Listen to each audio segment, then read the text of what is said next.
We'll go on to Samantha Murphy now, I think. Now, I haven't talked about Samantha for ages. It's not that I didn't want to talk about her. It's just there's been no news, and this literally is such another very sad story. So this is Samantha Murphy. She was 51 years old, from Australia, Ballarat in Australia, which is apparently a very nice area. She got up one Sunday morning, she sorted her dog out, off she went for a run. She was practicing for some kind of marathon thing she was doing. A normal Sunday routine for Samantha. And never came back. So the Australian police initially were saying, oh no, nothing suspicious. I mean, they did lead us up a garden path a bit. And then, of course, there was a lot of suspicion on her husband, Mick, which, social media speculation, and not only social media speculation, but just generally media speculation, as always, because, Mick is her husband and family always comes under scrutiny, doesn't it, when somebody disappears? And then we had the Australian police saying, as far as they could see, there was nothing suspicious as far as they knew. And then there were hopes that maybe she'd had an accident and she was lying somewhere waiting to be rescued. Maybe she'd broken her ankle or, and so there were lots of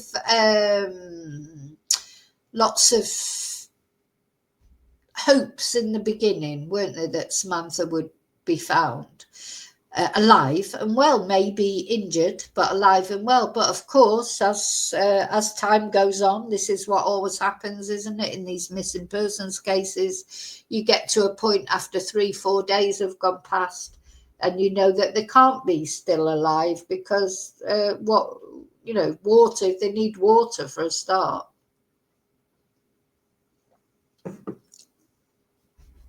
And, out in the bush or whatever at night and days go on and hopes dwindle, don't they? And then the police went for practically instantly from 1 minute saying no suspicious circumstances to the next minute saying, oh, yeah, we think this was a targeted attack, to the next minute arresting this young man, Patrick Stevenson. And this caused a big furore because his dad is sort of a semi-celebrity in Australia because he's a football player, Australian football player. And, Patrick is his son and he's like he's like an Australian golden boy, all Australian boy. And only 21 years old when he was actually arrested. And we still don't know the reasons why he was arrested. Apparently there's unparalleled amounts of evidence against this boy, CCTV evidence. So, but until the trial, it won't come out. So this is going to be like one of those, like the Erin Patterson case. In Australia, it's not like America where they seem to release information. We're just getting no information whatsoever. And Samantha, her body has still not been found. So Samantha is still out there somewhere. And there's been a few bits of excitement this year when they found her phone. And then they took Patrick out to the bush. Do you remember? For anyone who's interested in this case, there's a playlist on my channel about the case. They took Patrick out to the bush and there was a bit of excitement, wondering is he finally, because he's apparently not cooperating whatsoever. But he did go out to the bush. So there was wondering that was he going to say finally where Samantha is? Anyway, she hasn't been found. I hope her remains will be found one day. Just give her family that closure of bringing her home, saying goodbye to her. She's got 3 children, ranging from sort of a teenager, Jess, right down to a very young son who's, I think he perhaps 10 now, will he be? So this is a family missing their mum. husband missing his wife, and obviously just generally people missing Samantha that were in her life, and no real answers. I think we're going to get the answers about what happened to her, and of course Patrick is innocent till proven guilty, and we always have to remember that. But it seems like I just think he wouldn't have been arrested unless there was good reason for him being arrested. And then, of course, it transpired that he's been in problems before. He likes to take drugs when he goes out, get absolutely high as a kite. We've seen videos of him off his face.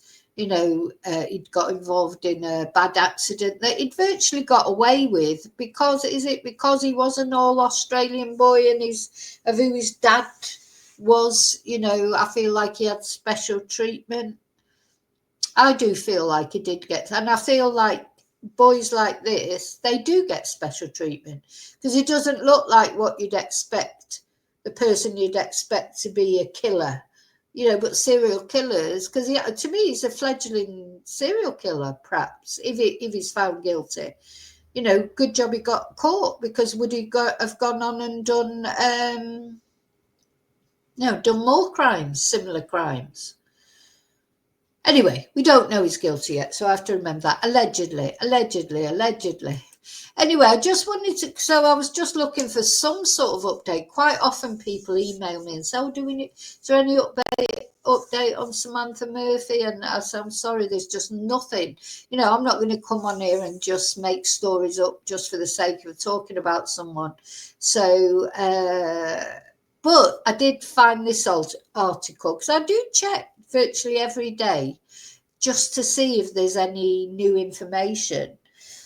And I did find this article, so I'm going to read it out to you. So apparently, when Patrick was at school, he was thought to be the next Elon Musk. Now, I've got to say, it doesn't surprise me, because Elon Musk is an absolute twonk, isn't he? You know, you can't get much more psychopathic than Elon Musk. He's a horrible person. What positive contribution does Elon Musk bring to this world? Honest to God, he's nasty. The things he says are nasty.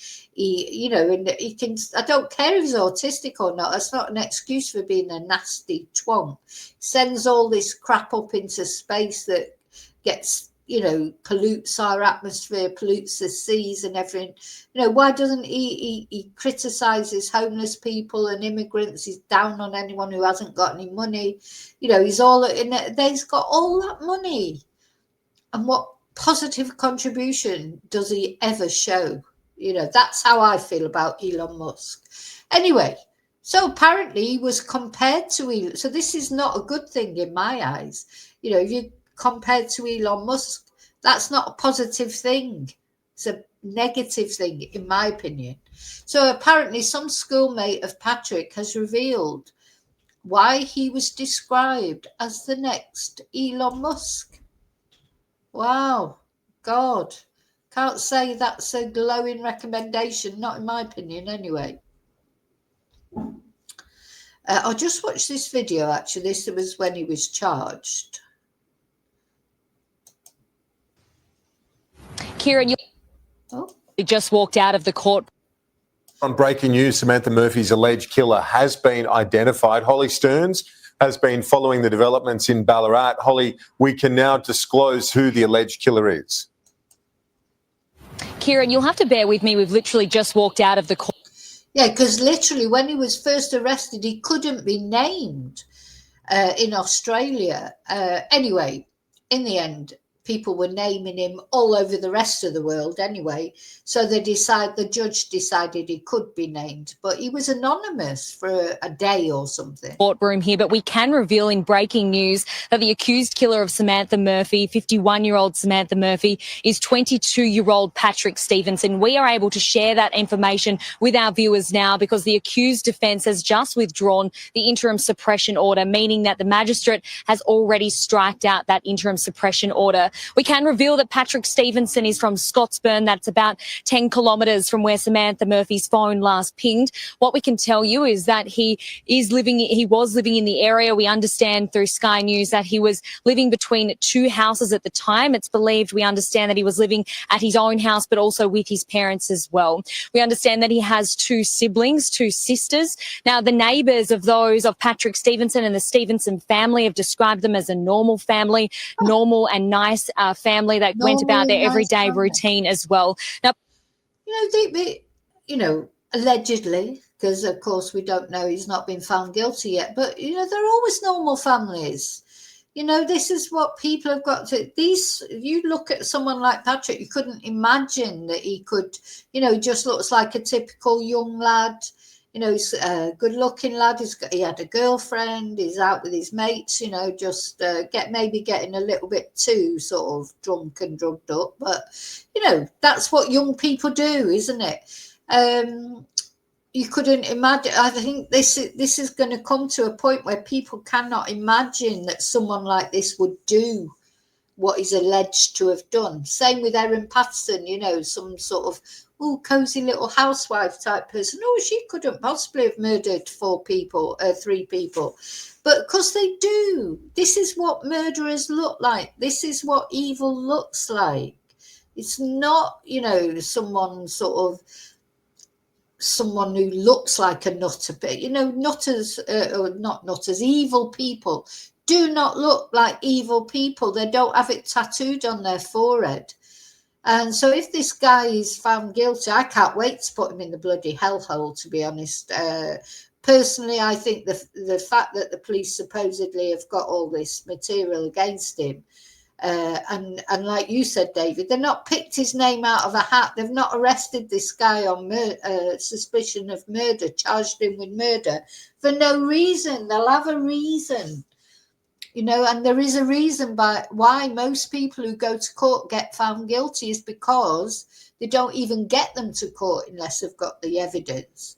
So all I want to say, people have got to stop looking at people and thinking, that was a nice family and he's such a nice lad, and he's not an immigrant and he's not this, that or the other, blaming the wrong people. Anyone can be a twonk, even your good old Australian boys or good old American boys or girls, British people. There is no type. Police have confirmed that they haven't said their motive about why exactly this has occurred. They have confirmed, though, that Patrick Stevenson is not in any way known to the Murphy family. They've not released the detail about what this piece of information was that has led them to arrest and then charge Patrick Stevenson with one count of murder. They have confirmed that it's likely Samantha Murphy was killed on February 4 in Mount Clear. Now, February 4 is the day that Samantha Murphy went missing when she went for her regular morning run. Police confirmed yesterday that this was not a hit and run, that this was a deliberate act. So just confirming this news here, Kieran, we have just come out of the Ballarat. Yeah, because initially people were thinking, because I think he'd been out the night before and he was obviously under the influence of drink and drugs. Was it an accident? And he tried to cover it up, but the police have stated clearly, and they don't do that for no reason. They've got that it was a targeted attack, not an accident. That's what they're saying. Now, I know a lot of people don't trust the police. I don't see why the police would say that unless it wasn't true. But, as we were saying there, you could go for a million, but all killers, they don't look like Charles Manson. In fact, Charles Manson never actually killed anyone himself, did he? He never killed anyone. He got other people to do his dirty work. And the people he got to do his dirty work look like normal people. Magistrates Court here, where we can confirm to our audience the identity of the accused killer of 51-year-old missing mother, Samantha Murphy. That is 22-year-old Patrick Stevenson. Now, Kieran, I will, of course, bring you more updates as they come in, but at the moment, there is a lot happening here. Ballarat is a tight-knit community. Yeah. Thank you, R. You've met them. I just can't imagine the weight that these people are having to go through, to have to wait all this time. There'll still be April next year before we get a trial.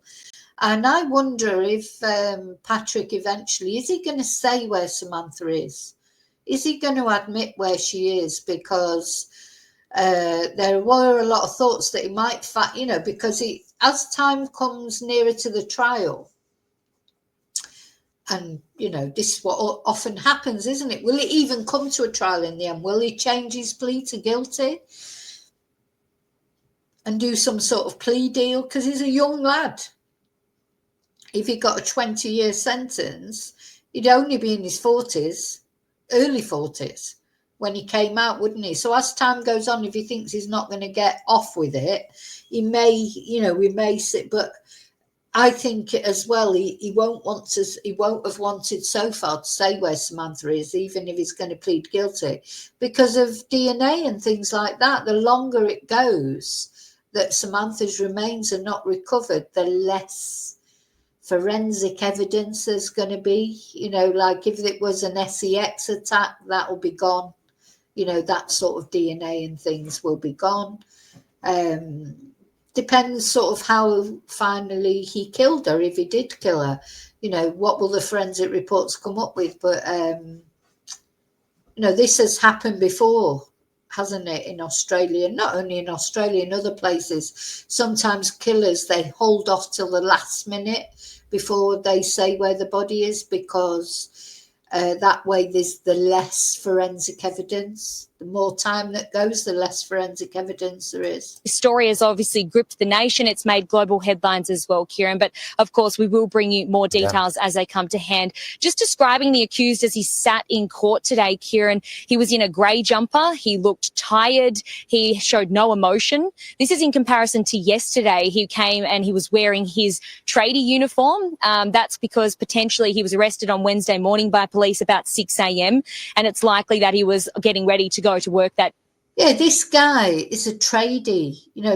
He could have been in, there'd be people out there, maybe he's been in their house doing some work for them. The thought of it, and you'd think, oh, nice lad, lovely lad, and look, his dad's like was a football player, lovely family, nice family. Been, and then finding out what they know now about him. This is it. You've got to be careful of trusting people just because of the way they appear, or not trusting them because of the way they appear. Unfortunately, you just never know.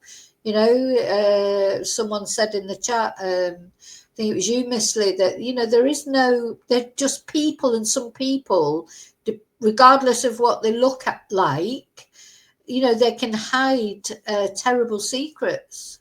Day when police moved in on him, Kieran. Holly Stearns, thank you. So that was the two female off-duty police officers. I don't want that. I want to watch. I want to read the article now. So apparently his ambition at school saw him described as the next Elon Musk. A former Damascus college student who went to school with Stevenson for 2 years said he was interested in IT, science and robotics, and even compared him to Elon Musk. He was a year older than Stevenson, but they were part of the same roll call class, and the accused killer was friends with his younger brother. We both took part in a science fair. We were working on robots together. He would ask for teachers for extra time to go and use the workrooms and tools. I remember him talking about how he wanted to come up with a solution to make cars more environmentally friendly to reduce carbon emissions. He seemed passionate about it, like he would pursue it later in life. Like, wow, he could be the next Elon Musk. Instead, he's the next Ted Bundy. No, sorry, I shouldn't say that. Yeah. Sorry, black humour, sorry. Stevenson started high school at St. Patrick's College before moving to Damascus College for years 10 to 12. And despite the comparison with Musk, the 22-year-old became an electrician after finishing school. This was that video. Is this the video of him when he was totally sort of coked up, wasn't he, on a night out? So the latest news about Stevenson's interest during his schooling comes after friends revealed the former AFL footballer's son went on a bender the night before he allegedly killed Miss Murphy. So apparently he'd been on a massive night out with his friends, and he'd attended a party before heading to the Deck, a bar and music venue in Ballarat, which is open to 3 a.m. Yeah, we watched. I've still got that video somewhere. You know, I just wanted to talk about Samantha because it feels like I haven't talked about her for ages, and we followed this case so closely.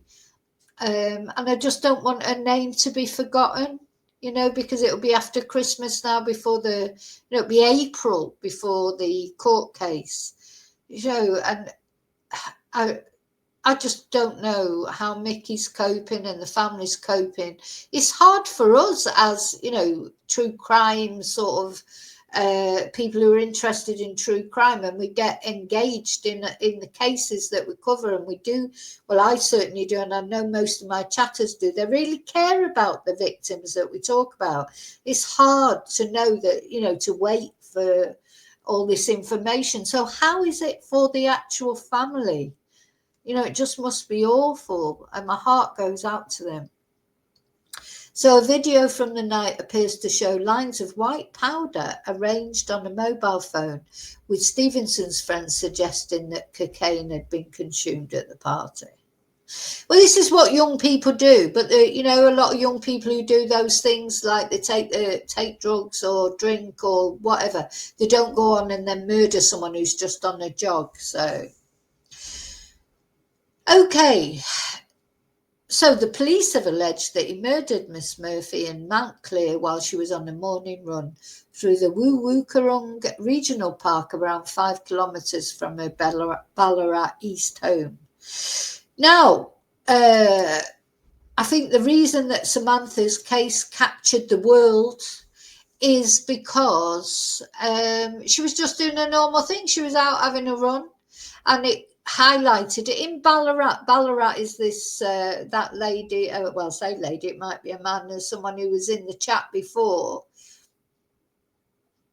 Right, oh my God, my friend had work done by him and said he was so lovely. Exactly, psychopaths are charming. That's how they end up. Look at Ted. I mean, people always hold Ted Bundy up as an example, but it's true. You know, he's a very charming man. He had girlfriends. People were in love with him. People said how lovely he was. He worked on some rape crisis line, and he was into politics. And you know, couldn't have met a nicer person. That's how he got away with it for so long. Ted, because it was a time of not DNA as well. I mean, he won't get away with it so long now because, of course, now we've got DNA and things. But, you know, he got away with it for so long because he was so normal looking, you know, whatever that is. And that the whole nature of a psychopath, sociopath is to be charming. They can be whatever you want them to be, you know. They sense, psychopaths copy the way you are. So if you're a nice person, they'll copy you. They copy your emotions because they don't have any emotions of their own. So yeah, he will have seemed like a lovely young man. Oh, young man, you know, you can imagine. It's quite scary, isn't it, that people can put on this facade. You know, it is quite scary. Hi, Angel.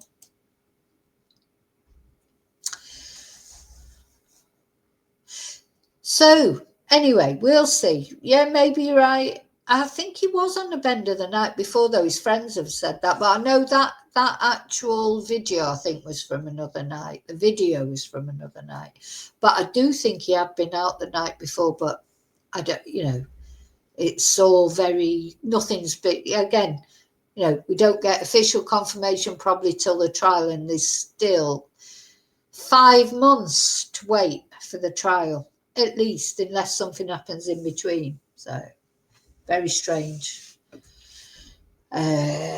yeah, and of course he's changed his appearance a lot. I've got the videos of him when in his court appearances, which I'm not allowed to show, though I have showed photos in members and things. He looks completely different. He hasn't got that fresh face look. He's got one of them great big beards, and he's really big and stocky. So he's been working out, that's for sure. He looks like a different person. But he's very quiet and softly spoken. He's just, when I've seen him appear in court, and he just gives the information he has to give and sits there, and he looks very innocuous, even though he's a lot bigger now than he was then. But yeah. Oh, and the other thing I just wanted to say is, so Ballarat is a small place, isn't it? And they, in Ballarat the year before, they had no murders. And in that particular year, in the first 3 months, they had 3 murders. 3 women were murdered by men, allegedly. And in fact, one of them, Hannah, she's just, maybe you know about that case, Hannah Maguire. I should have, I've already put her boyfriend in the hellhole, I think. Or maybe I haven't yet. Maybe I need to do that. But Hannah Maguire, who was 23, I need to get a photo up of her. Yeah. Let me share these. This was another beautiful woman murdered. That's in that same... Ballarat went through not having any murders one year, and then the following year, in the first sort of quarter of the year, 3 murders, 3 women in Ballarat or in surrounding areas, and 23-year-old Hannah Maguire was murdered by her boyfriend, or ex-boyfriend, I should say, Lachlan Young, who not only murdered her, but then tried to say that she'd killed herself, set her car on fire, and said that she'd done it to herself. Anyway, he eventually did the right thing. He pled guilty. He's just been sentenced. I'll check the sentencing in a minute. These are the 3 women here that were killed in Ballarat. Yeah. I tell you what, sometimes you just look at these people and think, what did she ever see in him? I think, the thing that happens sometimes with relationships that people get into when they're young, they outgrow them, don't they? Like, so Hannah probably got with Lachlan when she was quite young, and then she's outgrown him because she's realised, what a waster he is. He's like total waste of space. She's moved on. She had everything to offer the world.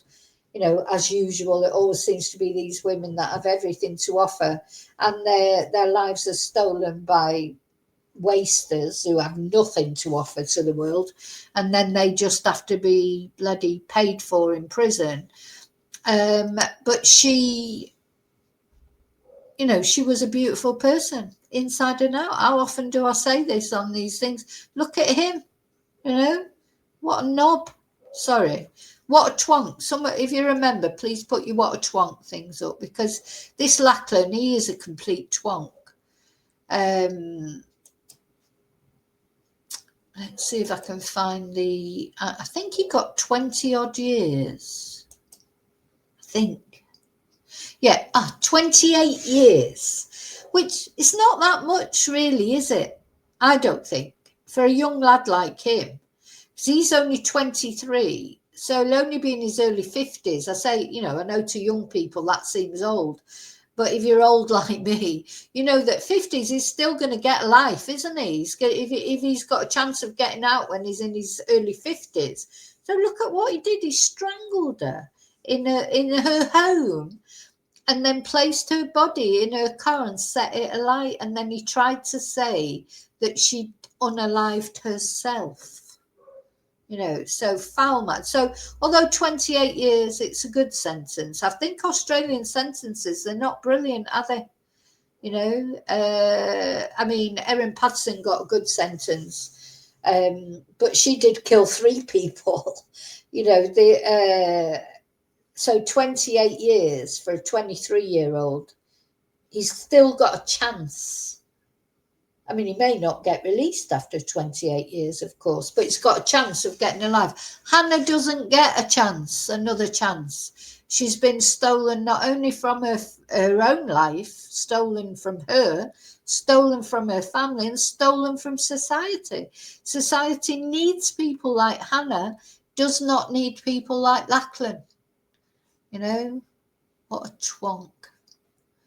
Oh, I can feel myself getting angry. I don't want to get angry because there's lots more to get angry about yet. Let me put what a twonk up.